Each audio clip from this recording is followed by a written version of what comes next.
Good morning, खुलुमबाय बयखौबो welcome back to माय यूट्यूब चैनल।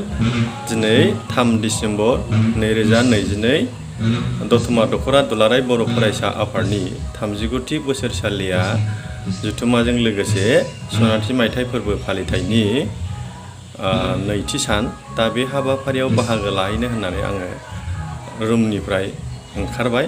दा दिनै जोंनि दतमा दखरा दुलाराय बर' फरायसा आफादनि खुंगा 39थि बोसोरसालिया जुथुम्माजों लोगोसे सनाथि माइथाइ फोरबो फालिथायनि नैथि साननि जे हाबाफारि, बे हाबाफारिखौनो आङो फारि फारियै लोगोफोरनो भिडिअ देखायनानै होलांनो नागिरदों। लोगोफ्रा इन्टारेस्टेडब्ला फारि फारियै जोंनि हाबाफारिखौ आंनि भिडिअ फारि फारियै नायनानै लादो। बर' फरायसा आफादनि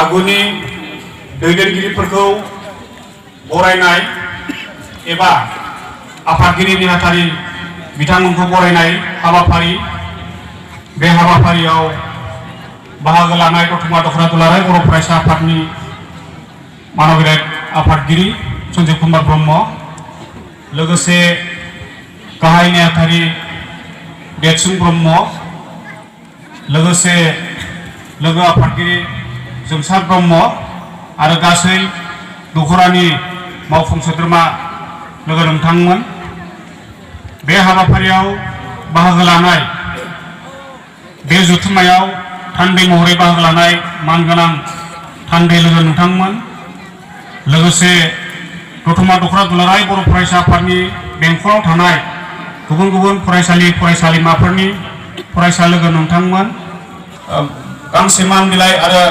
आर'नाइजों बरायनानै लानो थाखाय आं बे समाव खावलायबाय।